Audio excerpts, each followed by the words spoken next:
হে ভাবক ভেবে দেখো, বসে নিরালায় গজব কেন রে দুনিয়ায়, শান্তি কেন নাই রে দুনিয়ায়।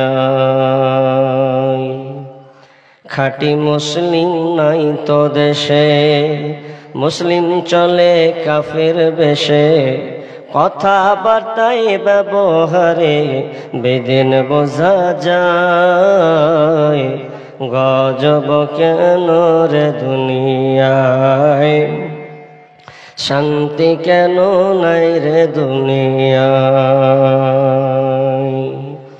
নামাজ রোজার ধার ধারে না, সত্য কথা কেউ বলে না, মিথ্যা আর চুগলখড়ি করিয়া বেড়ায়, গজব কেন রে দুনিয়ায়, শান্তি কেন নাই রে দুনিয়ায়।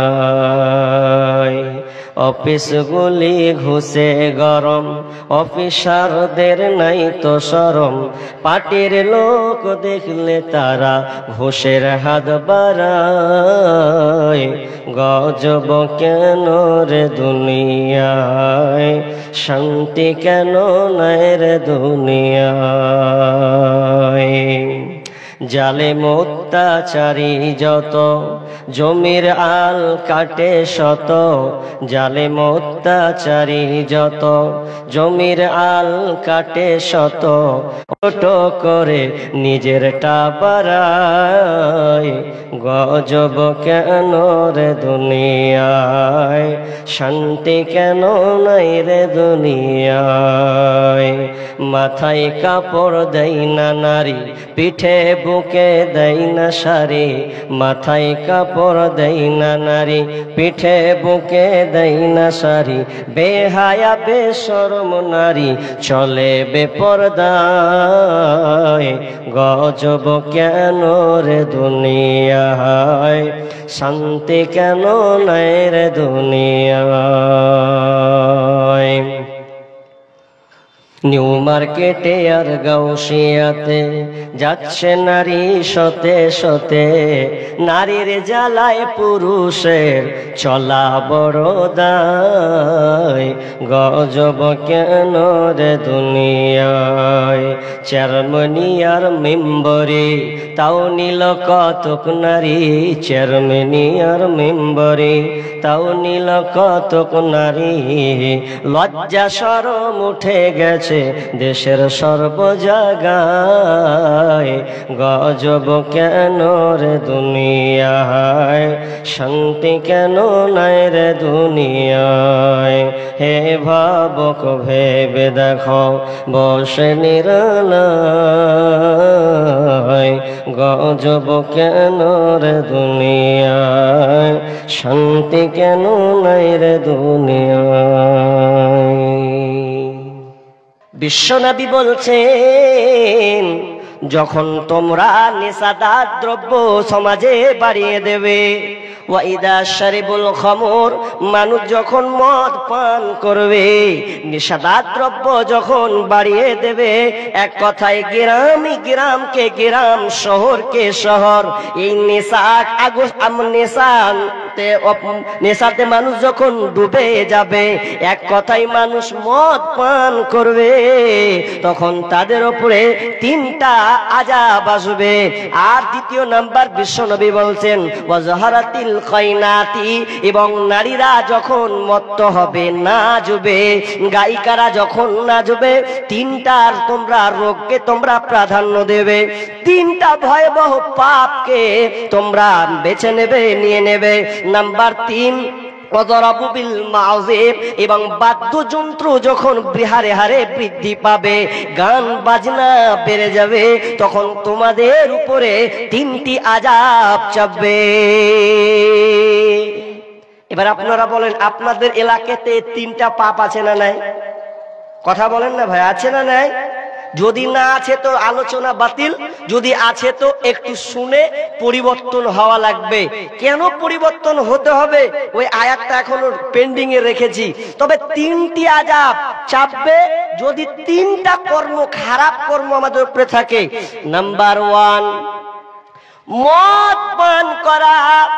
আজকে মুসলমান মদকে আমরা এমন ভাবে বেছে নিয়েছে, আপনাদের এই দিকে নাই, আমার বাড়ির পাশে মদেরই গোডাউন খুলেছে। 2024 সাল, 2024 থেকে সরকার লাইন প্রাপ্ত থেকে এটা ওপেন খুলে দেওয়া হলো। ফলাফল কি দাঁড়ালো? ফলাফল দাঁড়িয়েছে, আরে দেখে তো অবাক হয়ে গেলাম। যদি কোনোদিন লাইভে ধরা যায় মোবাইলে তো আপনি অবাক হয়ে যাবেন। প্রশ্ন করবেন মৌলভী সাহেব এই লাইনটা কিসের? উত্তর হবে এটা ঔষধের দোকান নয়, এটা কোনো হসপিটাল নয়, কোনো স্কুল নয়। লাইন লম্বা, 200, 400, 500 পর্যন্ত লাইন লেগে আছে। কোথায়? তো মদের কাউন্টারে লাইন লেগে আছে। কে খাবে? আমি দাঁড়িয়ে দাঁড়িয়ে দেখলাম কতটি মুসলিম আছে আর কতটি হিন্দু আছে, আর অন্য কোনো বেধর্মী আছে কিনা। আমি গবেষণা করে দাঁড়িয়ে বাড়ির পাশের যেহেতু আমি দাঁড়িয়ে দেখলাম, তো 100টার মধ্যে 95টা মুসলমান দাঁড়িয়ে আছে এই মদ পান করার জন্য, মদকে খাওয়ার জন্য, উপভোগ করার জন্য তারা লাইন দিয়ে দাঁড়িয়ে আছে। একজন ইয়ার কি করে বলছে, দেখবে দেখ এই যে কত ফার্মেসিতে কত লম্বা লাইন লেগেছে। হাই মুসলমান, তুমি মদটাকে বেছে নিয়েছো, তোমার উপরে আযাব চাপিয়ে দেওয়া হয়েছে। নাম্বার 2, বিশ্বনবী বলছেন যখন নারীরা নাচবে, আজকে বর্তমানে দেখা যায় আপনার মেয়ে ক্লাস 8-এ পড়ে, ক্লাস 9-এ পড়ে, 10-এ পড়ে, ওই মেয়েটা 9 অর্থাৎ অ্যাডাল্ট হয়ে গেছে, একটা সে যৌবন পদার্থ, একদম যুবতী একটা নায়িকা, সে তরুণী হয়ে গেছে। এরপরেও আপনি আপনার মেয়েকে বলছেন, আপনার মেয়ে আপনাকে আপনার বলছে, আব্বা আমি আজকে নাচে নাম দিয়েছি, দর্শক আমাকে দেখবে।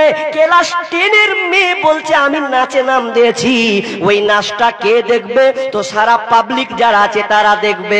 তার মানে আজকে আমরা নাচটাকে এমন ভাবে প্রাধান্য দিয়েছে, মনে হচ্ছে কারো মধ্যে ইমানি বলে কোনো জায়গা নাই।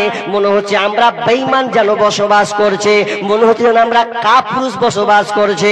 এই জন্য আপনার মেয়েটা নাচ গান করে ওপেন দেখানো হয়। শুধু তাই নয়, আজকে বর্তমান প্রেক্ষাপট মিডিয়ার যুগে, মোবাইলের যুগে, আজকে দেখা যায় মোবাইলে মেয়েরা নাচছে, আপনি শুয়ে শুয়ে আপনার মেয়ে দেখছে, শুয়ে শুয়ে আপনি দেখছেন, আপনার বউ দেখছে, আপনার ছেলে দেখছে। কারো কোনো মাথা ব্যথা নাই যে এটা বড় একটা রোগ, যে আমি যে সিনেমা দেখছি, আমি যে গান দেখছি। শুধু তাই নয় বন্ধুরে, আজকে প্রেমিক প্রেমিকা পর্যন্ত এত নিমজ্জিত হয়ে গেছে যেন কেন কারো ঘুম নাই। সবাই বাপ মা ঘুমিয়ে আছে, ছেলে মেয়ে যেন জেগে আছে। রাত 12টা 1টা পর্যন্ত লাইন যেন কর্তাদের লেগে আছে। রাত 12টার পরে যখন সকলে ঘুমায়া রয়, যুবক যুবতী তখন মনের কথা কয়। আরে রাত 12টার পরে যখন সকলে ঘুমায়া রয়, যুবক যুবতী তখন ফোনে কথা কয়। ওরে মোবাইল হাতে পাইয়া বর্তমানের নারী লেখাপড়া ছাইরা দিছে, মরার প্রেমে পড়ে। ওরে মোবাইল হাতে পাইয়া বর্তমানের নারী লেখাপড়া ছাইরা দিছে, মরার প্রেমে পড়ে। সারাটা দিন চিন্তাই থাকে, রাত্রি কখন গভীর হয়, যুবক যুবতী তখন মনের কথা কয়। এক অপরে যেন গান নিচে কোনো একটু নাচিয়ে রেখেছে, ওই নাচটাকে বন্ধুকে পাঠিয়ে দিয়েছে, প্রেমিককে পাঠিয়ে দিচ্ছে। মানে নাচানাচিটা এমন সহজ, ইজি করে দেওয়া হয়েছে, মায়েরও ব্যথা নাই, বাপেরও যেন ব্যথা নাই। শুধু একটাই কথা, আমার মেয়ে নেচেছে। তার মানে পুরুষত্ব নেই, পুরুষত্ব হারিয়ে দিয়েছি। আমি অবাক হয়ে যাই, মক্কার কাফের মুশরিক ব্যক্তি, আমি যখন এই ঘটনাটা পড়লাম, আমি মনে হলাম যে আমার ইমানে মনে 0 ব্যালেন্স ঢুকে গেছে। ও একটা কাফের মুশরিক, অথচ তার কথার দাম্ভিকতা দেখেন। তার পুরুষত্ব দেখেন, উট বিক্রি করছে। তো উট যখন বিক্রি করছে তো তৎক্ষণাৎ মনে পড়লো উট বিক্রি করবো না। পাশের জন্য বলছে, হ্যাঁ রে ভাই উট বিক্রি করবি না? মানে 1 লাখ টাকা দাম উটটা, বিক্রি করবে না? বিক্রি করবো না। কেন বিক্রি? এই জন্য করব না, এই জন্য করব না, এই জন্য করব না, যাতে যদি আমি উটটাকে আমি বিক্রি করে দিই, আমার একটা কথা স্মরণ হলো, আমার বাড়ির উট যদি বিক্রি করে দিই তাহলে উটের মালিক যা ইচ্ছা মন তাই করবে। তো আমার উটের পিঠে আমার মেয়ে চড়েছে, আমার উটের পিঠে আমার বেটি চড়েছে। তো আমার মনে গায়রাতে লাগলো, আমার মনে গায়রাতে বাঁধলো যে আমি ওই উট বিক্রি করব না, কারণ উট বিক্রি করলে ওই উটের পিঠেও পর পুরুষ চেপে নেবে, তাহলে ওই জায়গাটা অন্য পুরুষ দখল করবে। এই জন্য আমি চাই উট বিক্রি করলাম না, ওকে জবাই করে মাংস করে খাবো, মাংস করে বিক্রি করব, কিন্তু উট আমি বিক্রি করব না। একজন মুশরিক ব্যক্তির যদি গায়রাতে লাগে, মুসলমান তোমার মেয়েকে তুমি ওপেন ছেড়েছো, দুলা ভাইয়ের সাথে জামের সঙ্গে ছেড়ে দিয়েছো, আরে ছোট শালি বলে কথা না, না খবরদার, তোমার গায়রাতকে তুমি নষ্ট করো না, পুরুষত্বকে তুমি নষ্ট করো না। আজকে বর্তমান প্রেক্ষাপট এমন দাঁড়িয়েছে, মোবাইলটা এত ফিতনা ফাসাদ হয়েছে। আজকে টাটকা ঘটনা আপনাকে দেব। আমি বালুরঘাটের বাস ধরলাম, বাস ধরে দেখছি একজন মেয়ে 2টা ছেলে নিয়ে কভার করছে।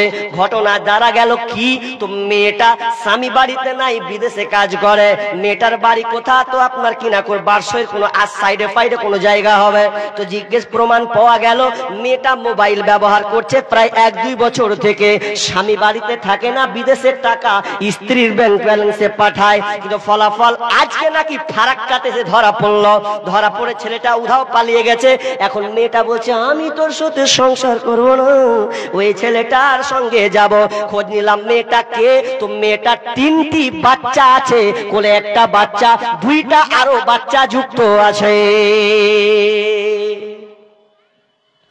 মোবাইলের গ্রাস, কথাটা কেন বলছি চটচট করে, কারণ বর্তমান সবচাইতে বড় ভাইরাস মানুষকে গিলে ধরেছে, তার নাম হচ্ছে মোবাইল। মোবাইল আপনার মেয়েকে দিলেন কেন? প্রয়োজন আছে, আমি বলিনি দেন না, প্রয়োজন আছে। তাই বলে আপনার মেয়েটা কলেজ পর্যন্ত মোবাইল নিয়ে যেতে হবে? আপনার ওই মেয়েটাকে মোবাইল স্কুল পর্যন্ত নিয়ে যেতে হবে? আপনার মেয়েটা বেড়াতে যাবে তবুও মোবাইল নিয়ে যেতে হবে? তাহলে আপনি কতটা গায়রতহীন, আপনার মধ্যে কতটা পুরুষত্বহীন কাজ করে। জি খবরদার, আপনার মোবাইল, আপনার মেয়েকে আপনি মোবাইল দিবে না, সাবধান হন।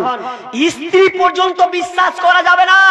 আরে স্ত্রী যত ইমানদার হোক, কারণ ইমানদারকে কাটার জন্য একটা জিনিস যথেষ্ট, তার নাম মোবাইল। আপনি কাকে বিশ্বাস করছেন? এবছর একটা সঙ্গীত লিখেছি, ওটা এখানে বলবো না, যখন লোক পালাবে তখন বলবো, তার আগে বলবো না। লোক পালাবে তখন বলবো। জি, তো 2 নাম্বার রোগ। নাম্বার 3, ওয়াযরাবু বিল মাউযিব। যখন মানুষ বাদ্যযন্ত্রকে গ্রাস করবে, বাদ্যযন্ত্র বেড়ে হারে হারে বৃদ্ধি পাবে, বেড়ে যাবে। এক কথায় মানুষ বাদ্যযন্ত্রকে, গান বাজনাকে সাপোর্ট করে নেবে। ঘরে ঘরে গান বাজনা, বিয়েতে হবে গান বাজনা, সকালে উঠবে তো গান বাজনা, বিকালে হবে তো গান বাজনা, দোকানে চলবে তো গান বাজনা, রাস্তায় বাইক চালাবে তাও গান বাজনা, সাইকেল চালাবে তাও গান বাজনা। এক কথায় সবাই এই গানটাকে, বাজনাটাকে মামুলি মনে করে নেবে, এটা কিছুই মনে করবে না। মুসলমান আজকে গান বাজনাকে সাপোর্ট করেছে, কোরআনকে ছেড়ে দিয়েছে। আগের জামানায় 20 বছর পেছনে চলে যান, সকাল হলে কোরআন তেলাওয়াত করতো আমার মাসি, আমার খালা, আমার বোনেরা। কোরআন তেলাওয়াত করে সকাল সকাল মিষ্টি ভাষা শোনা যেত।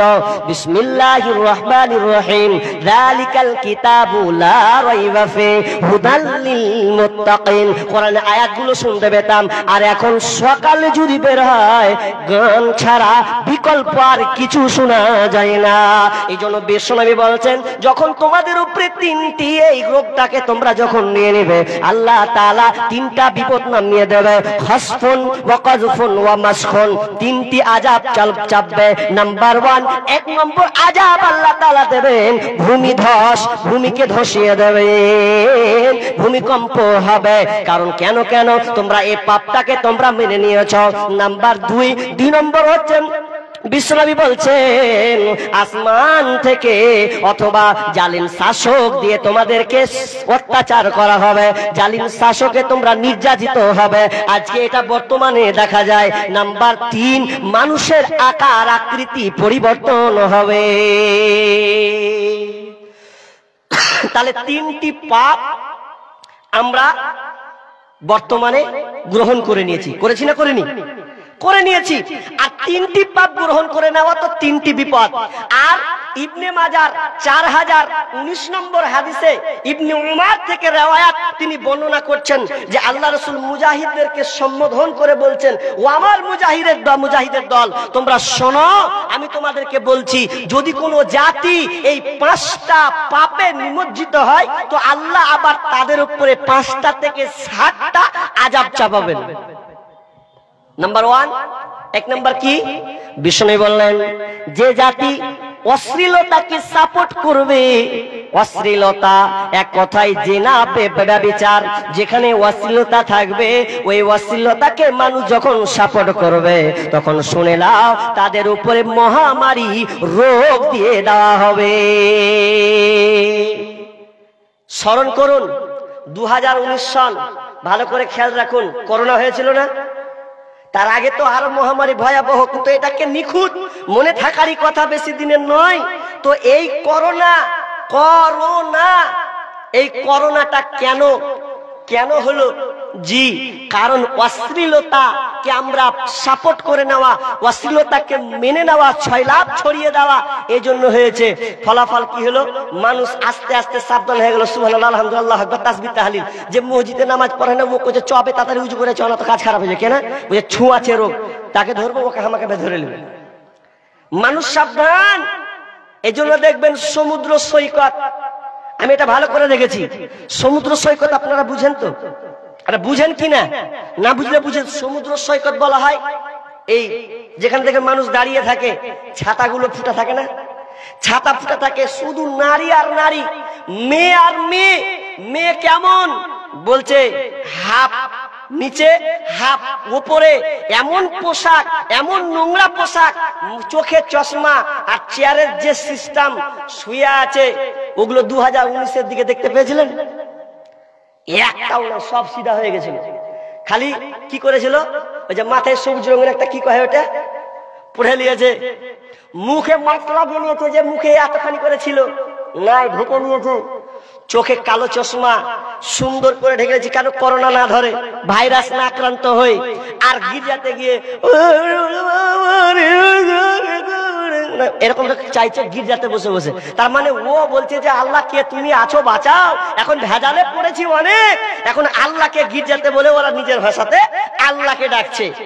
অশ্লীলতা যদি আপনি সাপোর্ট করেন, বিস্তারিত করব না কারণ আমার ব্যাঘাত ঘটে গেছে। একটা হলো নাম্বার 2, বিষ্ণু বলছেন যখন ওজনে কম দেওয়া হবে, ওজনে যখন মানুষ লেনদেন মাপকাঠিতে যখন ওজনে কম দেবে, আমি বলছেন ওই সমাজে দুর্ভিক্ষ নামবে, জালেম শাসক দিয়ে তাদেরকে নির্মম অত্যাচার করা হবে, জালেম শাসককে চাপিয়ে দেওয়া হবে, দুর্ভিক্ষ অভাবকে নামিয়ে দেওয়া হবে।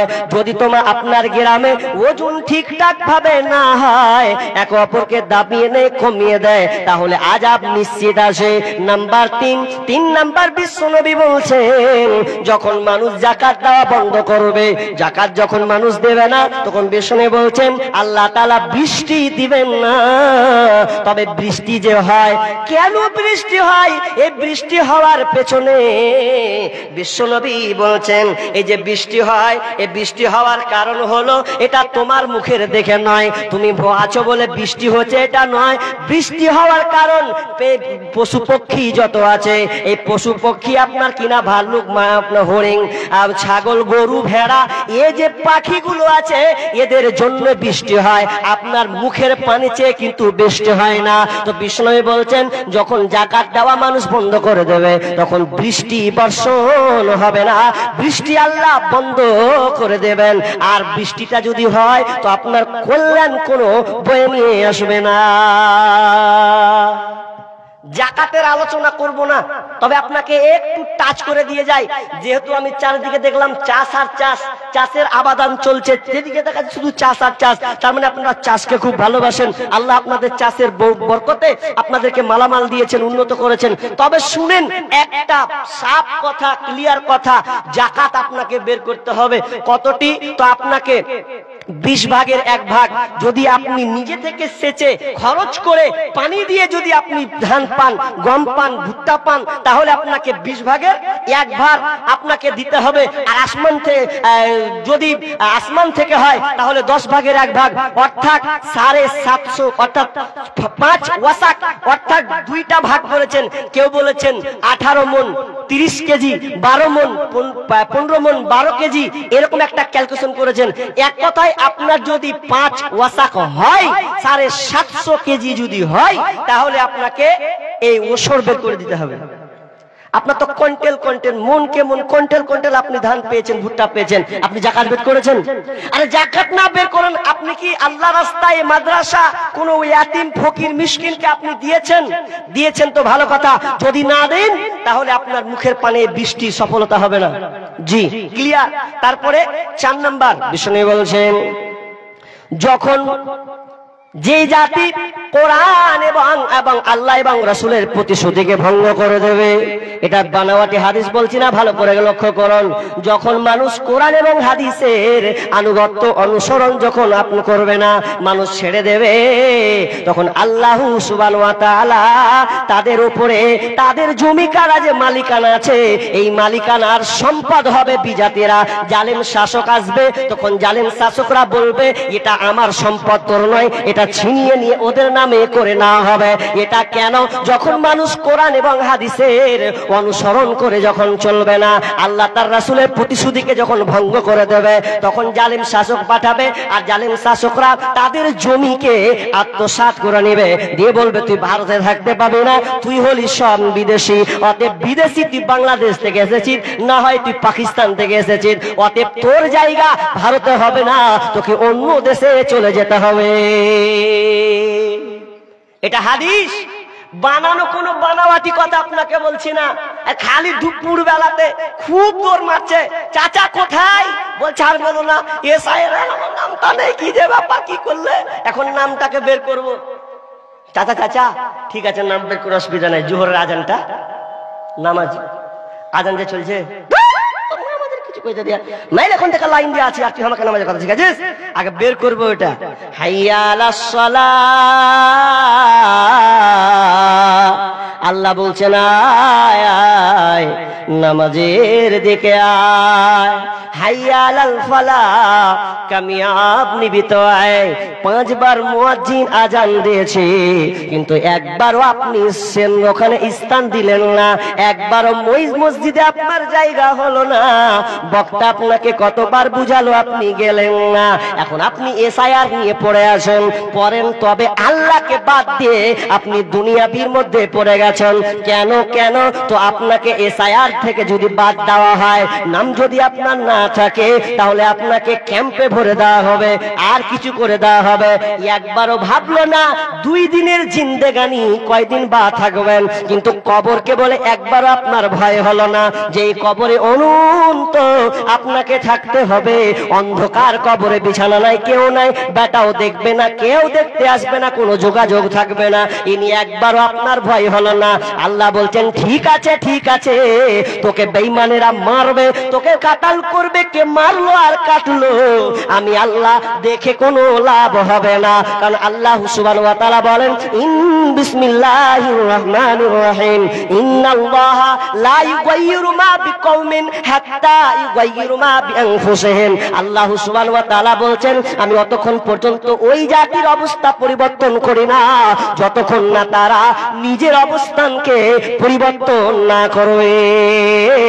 তার মানে আপনাকে জালেম শাসক ধরেছে, এখন মারবে, এই সময় আপনি বলছেন আল্লাহ বাঁচাও, আল্লাহ বলে এই সময় তো আল্লাহ আমি শুনবো না, তুই অনেক করেছিস, অনেক কাজ করেছিস, যদি হতে হয় আগে নিজেকে আবার সংশোধন হয়ে যা, নামাজের মধ্যে ঢুকে যা, 5 ওয়াক্তের পাবন্দ হয়ে যা, তাহলে দেখ আমি আল্লাহ কি করতে পারি। নবী ইউসা বিন নুন, নবীর নাম বলছি আপনাকে, নবী ইউসা বিন নুন মুসার পরে পরে তিনি নবী হয়েছিলেন। নবী ইউসা বিন নুন তিনি একজন নবী। এই নবীর পাওয়ার আপনাকে একটা আপনার ঈমান এমন ভাবে বিকাশ করবে, আপনি ভাবুন নবী ইউসা বিন নুন যুদ্ধ করছেন, ফিলিস্তিনের মসজিদকে হাতের মুঠোয় নেওয়ার জন্য যুদ্ধ করছেন। যুদ্ধ করতে করতে করতে শনিবার, আমাদের পবিত্র দিন জুমার দিন, আর তাদের হচ্ছে কি বার, শনিবারের দিন। তাহলে শনিবার, এখন শুক্রবার সন্ধ্যা ঘনিয়ে আসবে। আচ্ছা শুক্রবারে যদি সূর্যটা ডুবে যায় তাহলে তারপরের দিন কি পড়বে, শনিবার পড়বে না? শনিবারের দিন পড়ে যাচ্ছে, চাঁদ অনুযায়ী শনিবার পড়ে যাচ্ছে। এবার ইউসা বিন নুন নবীকে আল্লাহ তাআলাকে বলছেন আল্লাহ আজকে আমরা বিজয় লাভ করব, অনেকটা এগিয়ে গেছি, আল্লাহ তুমি আমাদের ছাড়া আর কেউ নাই, আমরা এই ফিলিস্তিনের মাটিকে আমরা জবাব কবুল করে নিব, এই ফিলিস্তিনের মাটিকে আমরা নিজের আয়ত্ত নিয়ে চলে আসব, আর একটু বাকি আছে। আল্লাহ রে মহা বিপদে সামনে, তার পরের দিন সূর্য ডুবলেই শনিবার হয়ে যাবে। রব্বুল আলামিন খাস করে দয়া করে তুমি আমাদের একটা আবদার শোনো, আল্লাহ আজকে আমরা এই ফিলিস্তিনকে বিজয় দান করবই করব, তবে আমার একটা আরো আল্লাহ তুমি এক কাজ করো, সূর্যের মালিক তো তুমি, অতএব সূর্যটাকে স্থির করে দাও, সূর্যটাকে ডুবতে দিও না, যদি ডুবে যায় তাহলে যুদ্ধ আমাদের বন্ধ করতে হবে। কারণ রুলস হলো শনিবার কোনোদিন যুদ্ধ করা যায় না, এটা সবাই একমত। এই জন্য আল্লাহকে বলছেন আল্লাহ সূর্যটাকে তুমি ডুবিয়ে দিও না, সূর্যটাকে তুমি স্থির করে দাও, রেখে দাও, আমরা যুদ্ধ করতেই থাকি, আমরা যেমন বিজয় লাভ করব তেমন সূর্যটাকে ডুবিয়ে দেবে। যেমনই বলা নবী ইউসা বিন যেমনই বলেছেন, সঙ্গে সঙ্গে আল্লাহ সূর্যটাকে স্থির করে দিলেন। আর ফিলিস্তিনকে যখন তারা বিজয় লাভ করে নিলেন তখন সূর্যটা তারপরে পরেই ডুবে গেল। আমরা সেই মুসলমান যে দুয়াতে সূর্য স্থির হয়ে যায়। মুসলমান তুমি আল্লাহকে ছেড়েছো, এই জন্য তোমার উপরে নির্যাতন, নিপীড়ন, অপহরণ তোমার মধ্যে এসেছে। যদি আল্লাহকে এক বাক্যে কবুলিয়াত করে নিতে পারতে, আল্লাহ এবং রাসূলের প্রতিশ্রুতিকে তুমি যদি গ্রহণ করে নিতে পারতে, তাহলে তোমাদের উপরে এই অত্যাচার, অনাচার, অবিচার, জুলুম তোমাদের মধ্যে হতো না। ইব্রাহিম বিন আদহাম বাজার থেকে একটা গোলাম খরিদ করেছেন। গোলাম মানে দাস, আগে সিস্টেম ছিল, গোলাম খরিদ করে নিয়ে এসেছে। গোলামকে বলছে আরে তোকে কিনে নিয়ে নু বাজার থেকে, এখন তুই আমার মতন, আমি যা বলবো সেটা, জি মালিক আপনি যেটা বলবেন সেটাই। তা মালিক ইব্রাহিম বিন আদহাম বালকটাকে বলছে গোলাম, এ ছেলে তোমার নাম কি? গোলামটা বলছে জাহাপনা মালিক আপনি যে নামে ডাকবেন ওটাই হবে আমার নাম। দ্বিতীয় প্রশ্ন, তুমি কি খাবে? গোলাম বলছে আপনি যেটুকুই খাওয়াবেন ওটাই আমি খাবো। তৃতীয় প্রশ্ন, গোলাম তুমি কেমন পোশাক পরবে? গোলাম বলছে মালিক আপনি যেমন পোশাক পরবেন সেটাই হলো আমার পোশাক। যখন তিনটা কথা হলো, 4 নম্বরে আবার প্রশ্ন করা হলো গোলাম বলো তো তোমার ইরাদা কি আছে, তোমার কি ইচ্ছা আছে বলো। গোলাম বলছে মালিক গোলামের আবার কি ইচ্ছা থাকতে পারে, গোলামের আবার কি স্বাধীনতা আছে, আপনি যা করবেন সেটাই হলো আমার জন্য নির্ধারিত। যখন এই কথা বলা, ইব্রাহিম বিন আদহাম নিজের বুকের কলাট নিজেই ধরছে আর বলছে, মাবুদ, হে আমার আল্লাহ, দেখো দেখো এই গোলামটা আমার সঙ্গে কেমন ব্যবহার করছে। এই যে ব্যবহারটা রব তোমার সঙ্গে তো আমার করার দরকার ছিল, কিন্তু গোলামকে দেখছি ও আমার সঙ্গে ব্যবহার করছে। তার মানে নিজেকে বলছে, ওরে নাদান, তুই কত বড়নি মহারাম, এখনো এই রকম তোর আল্লাহর সঙ্গে কানেক্টেড হয় নাই, যোগাযোগ হয় নাই। তার মানে মুসলমান, তুমি আল্লাহর লাইনকে ছেড়ে দিয়েছো। আল্লাহর লাইন ছেড়ে দেওয়ার কারণে আজকে আমরা নির্যাতিত হয়েছে, আমাদের আগে পিছে কেউ নাই, কেউ নাই আগে পিছে। হ্যাঁ জি, কুত্তা কয় রকম? দুরকম হয় না? বকখালি গেছি, বকখালিতে একটা বাড়ি ভাড়া নিয়েছি, ওই 2 বছর আগে। সমুদ্র দেখতে যাব, দীঘা যায়নি, বকখালি। দীঘা থেকে বকখালি খুবই ভালো, মানে শান্তশিষ্ট জায়গা, মানে ভিড় নাই, আপনি জীবনে দেখতে পাবেন। বকখালি গেলাম, বকখালি যে একটা গাড়ি ভাড়া নিলাম, ভাড়া নিয়ে দেখছি ওই বাড়িতে একটা কুকুর আছে। কুকুর এত চিকন, বাবা! আর ওর বিছানা দেখছি এত সুন্দর, এরকম মোটা গদি, টাইম টাইম খাবার, আর চিকন চাকন হয়ে আছে। আমি বলছি, বাহ, কুকুরটা কত সুখে আছে। হ্যাঁ, আর একটা, এটা ওর মালিক আছে বলে তো, ওর মালিক আছে নো টেনশন, একদম ফ্রি। আর আরেক গলা কুত্তা আছে, এত ঘৃণা, ঘা পচড়া হয়ে গেছে। ওকে খিদা লাগছে, চায়ের দোকানে যদি যেছে যে একটু কোন জিনিস যদি পেই তো জুটাবো, তো চাওয়ালা ভাকাম করে গরম পানি ঢেলে দিতে, পালা। ওকে তো পুষার লোক নাই, দেখারও কেউ নাই। ছেলে পেলে দেখছে তো কুকুরবে, ও ডেল ধরে মারলো, ঘৌ ঘৌ করে পালা কি পালা। কেউ ওকে সম্মান দেয় না, যেখানে গেছে সেখানে লাত খেছে। কেন বলে তো? কুকুরটার কি নেই? ওর মালিক নেই। একটা কুকুরের মালিক আছে, একটা কুকুরের মালিক নাই। উদাহরণ কি বুঝলেন? আমাদেরও মালিক আল্লাহ ছিল, আল্লাহ আছেন, কিন্তু আমরা আল্লাহকে ছেড়ে দিয়েছি, দুনিয়ার মালিকানাকে বাঁচানোর চেষ্টা করছে। ও মালিক স্বার্থপর, আপনাকে ফাঁদে পেলে ফাঁদে উড়িয়ে দেবে, কিন্তু আমরা প্রকৃত আল্লাহকে ছেড়েছি। এই জন্য আজকে আমরা যেখানে সেখানে মার খাচ্ছে। মার খাওয়ার পরে আমাদের পক্ষে এসে কেউ দাঁড়ায় না, বরঞ্চ কৌশল অবলম্বন করে একে আরো কিভাবে নিচে নামানো যায়, কিভাবে একে আরো অপদস্থ করা যায়, এই কাজে নিয়োজিত আছে। এই জন্য আমার আল্লাহ বলছেন, অর্ডার দিচ্ছেন, ওরে পৃথিবীর মানুষ, ইমানদারেরা শুনে নাও, ইন্নাল্লাহা লা ইউগাইয়িরু মা বিকওমিন হাত্তা ইউগাইয়িরু মা বিআনফুসিহিম। আল্লাহ বলছেন, অতক্ষণ পর্যন্ত ওই জাতির অবস্থান আমি পরিবর্তন করব না, যতক্ষণ না তারা নিজের অবস্থানকে পরিবর্তন না করবে।